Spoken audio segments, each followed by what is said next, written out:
Good morning, কেমন আছেন সবাই? আশা করছি ভালো আছেন। আজকে মঙ্গলবারের ব্লগটা এখন থেকেই শুরু করলাম। এখন ওই কটা বাজে, মনে হয় 8:45 মতো। আজকে অনেকটা দেরিতে কাজ শুরু করলাম, কেন আজকে আমাকে মেয়েকে স্কুলে দিতে যেতে হয়েছিল। ওকে রেডি করে তারপর আমি রেডি হয়ে স্কুলে দিয়ে এলাম। এসেই একদম ড্রেসটা জাস্ট চেঞ্জ করেই কাজে লেগে গেলাম, কেন এখন আমার রুটিনের মধ্যে একটা এক্সট্রা কাজ যোগ হয়েছে, যেটা হাতে জামা কাপড় ধোয়া। এটা আমার ছিল না। আমার ওয়াশিং মেশিনটা গত 3 দিন হলো একটু খারাপ হয়ে গেছে, তাই 2-3 দিন ধরে জামা কাপড় জমিয়ে রাখলে তাহলে এই গোটা আমার যে সামনে মাঠটা রয়েছে, গোটা মাঠে মিলেও আমি শেষ করতে পারবো না, এত জামা কাপড় বেরিয়ে যেত। তার জন্যই যতই কষ্ট হোক অল্প অল্প করে ধুয়ে নিই, যখন যেরম বেরোয় ধুয়ে নিই, এই বেলা ওই বেলা করে। সকালেও ধুয়েছি, আবার বিকেলেও ধুয়েছিলাম, তাহলে কি হবে, পরের দিন সকালের চাপটা কিছুটা হলেও কম থাকে। তো তারপর অনেক জামা কাপড় ধুলাম, ধুয়ে মিলে টিলে দিয়ে গতকাল রাতে একটা ভালো কাজ করে রেখেছিলাম। যত বাসন বেরিয়েছিল সমস্ত ধুয়ে রেখে দিয়েছিলাম, গোছানো হয়নি। তো সকালে উঠে ধুতে তো হলো না, গুছিয়ে নিলেই হয়ে গেল। আর আমি যেহেতু বেসিনে জামা কাপড় ধুইগুলো করি, তার জন্য আগে বাসন না ক্লিয়ার করলে জামা কাপড়ও ধুতে পারতাম না। এটা খুব ভালো কাজ হয়েছে গতকাল রাতে। তারপর ওই দিকটা গুছিয়ে বেশ কিছু বোতলে জল শেষ হয়ে গেছিলো, ওগুলোকে ধুয়ে জল ভরে এই যে গুছিয়ে রাখবো। তারপর তো টিফিন বানানো রয়েইছে, কিন্তু ভাবছি টিফিন বানানোর আগে ঘরের বিছানাটা তুলে নেব। ভাবছিলাম আগে টিফিনটা বানিয়ে নেব, তারপর ভাবলাম যে না থাক, এই শীতকাল আসাতে না আমার একটা বিরক্তির কাজ হয়েছে। সেটা হলো আমার বিছানা তুলতে একদম ভালো লাগে না।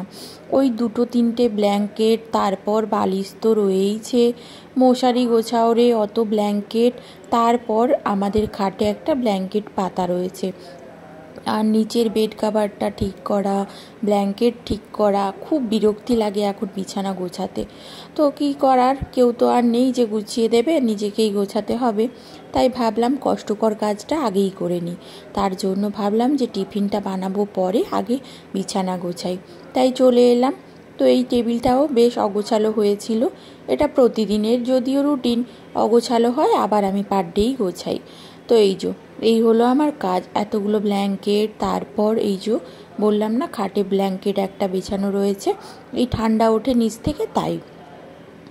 তো যাই হোক, বিছানা গোছানোটা কমপ্লিট হলো, আর আমারও যেন মনে শান্তি লাগলো, খুব শান্তি যে বিছানাটা গোছানো হয়ে গেছে। তারপর ভাবলাম চুলটা বেঁধে নিই, কেন এই চুলটা না পিঠের কাছে লট করছে, আর আমার অস্বস্তি হচ্ছে। আমার তো সব সময়ের অভ্যাস এই খোপা করে ওপরে তুলে দেওয়া, তাই ওই কাজটা আগে করে নিলাম। তো কমপ্লিট ঘরের কাজ, এখন এবারে নিশ্চিন্তে আমি টিফিনটা বানিয়ে নেব। একটু আটা ময়দা মিক্স করে মাখাচ্ছি আজকে, কেন আজকে না খুব ইচ্ছে করছে একটু পরোটা খাবো, আর হাজব্যান্ডকেও পরোটাই করে দেব। আমি অন্যান্য দিন পরোটা খেলে ওর জন্য রুটি করি, আর আমার জন্য পরোটা করি, ও খেতে চায় না তাই। কিন্তু আজকে ভাবছি একসঙ্গেই সবটা করে নেব, তাই একসঙ্গে ময়দা আর আটা মিক্স করেই ভালো করে মেখে নিলাম। আর ভেবেছিলাম একটু আলুর তরকারি করব, কিন্তু যা হওয়ার না সেটা হবে না। আলুর তরকারি করতে গিয়ে আলু ভাজাটা এত সুন্দর হয়েছিল, তো আলু ভাজাই রেখে দিলাম। আর এইদিকে পরোটাগুলো হয়ে গেছে। কালো জিরে, পেঁয়াজ আর কাঁচা লঙ্কা আর কাশ্মীরি মির্চের যে শুকনো লঙ্কা হয়, ওগুলো ফোড়ন দিয়ে করেছিলাম আলু ভাজাটা, দারুণ টেস্ট হয়েছিল। তো এখন এবারে দুপুরের রান্নাবান্না, খাওয়া দাওয়া তো হলো, সকালের একটা পর্ব মিটলো, পেট তো আবার দুপুরে কান্নাকাটি করবে, তার জন্য আবার দুপুরে চিন্তা ভাবনা।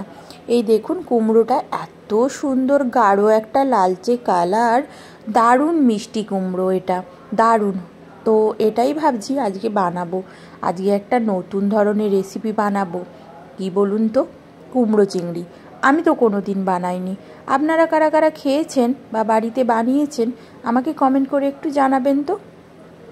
তো যাই হোক, কুমড়োটা কেটে নিয়ে এইদিকে সবজি চিংড়ি মাছ এগুলো কেটে নিয়ে মেয়েকে আনতে গেছিলাম। তারপর এখন বাজে 1:15, রান্না বসিয়েছি। কি করব, সব দিকটা যে ম্যানেজ করতে হয়। তো চিংড়ি মাছটা ভেজে নিলাম, তারপর চিংড়ি মাছটা তুলে নিয়ে দিয়েছিলাম কুমড়োটা, আর একসঙ্গেই পেঁয়াজ আর টমেটো দিয়ে দিয়েছি। তারপর একটু হলুদ গুঁড়ো আর লবণ দিয়ে এটাকে এখন একটু সেদ্ধ সেদ্ধ ভাজা ভাজা মতো করে নেব। তারপর যা যা মেশানোর এক এক করে মেশাবো। তো এই যে আমি ভুলে গেছিলাম কাঁচা লঙ্কাটা দিতে, তো কোনো ব্যাপার না, ওটা পরে দিলেও অসুবিধের কিছু নেই। তার আগে দিয়ে দিলাম একটু জিরের গুঁড়ো, জিরের গুঁড়োর একটু গন্ধটা মিক্স হয়ে যাবে। তো যাই হোক দিয়ে দিলাম, এটাও একটু ভালো করে নাড়াচাড়া করে আর একবার ঢেকে দেব। তো তার আগে আমি কাঁচা লঙ্কা দিয়ে দেব, কাঁচা লঙ্কার ফ্লেভারটাও বেরোবে। এর মধ্যে আমি যেটা প্রথমে ভুল করেছিলাম, না দিলেও চলে, আমি তো পছন্দ করি না তাই দিইনি, ওই শুকনো লঙ্কা ফোড়ন। অ্যাকচুয়ালি আমার কাছে শুকনো লঙ্কা যে খুব বেশি আছে সেরম না, কিন্তু ওই যে না দিয়ে দিয়ে অভ্যাস হয়ে গেছে তাই। তো যাই হোক কাঁচা লঙ্কাটা দিয়ে তারপর এই যে আসল যেটা চিংড়ি মাছ ওটাও দিয়ে দিলাম। এরপর একটু নামানোর আগে মিষ্টি দেব আর দেব ধনেপাতা। এই হচ্ছে কুমড়ো মেনুর রেসিপি। কেমন হয়েছে সবাই কমেন্ট করে জানাবেন। আর ফাইনালি আপনাদের তো শেয়ার করবই কেমন হয়েছে। আমি যখন পরে ভয়েস দিচ্ছিলাম তখনকার কথা বলি, কুমড়ো চিংড়িটা কিন্তু অসাধারণ হয়েছিল, মানে শুধু এটা দিয়েই ভাত খাওয়া হয়ে যাবে এরম। তো তারপর কুমড়ো চিংড়িটা নামিয়ে নিয়েছি, এখন মাছ ভাজা তুলেছি, রুই মাছের ঝোল করব।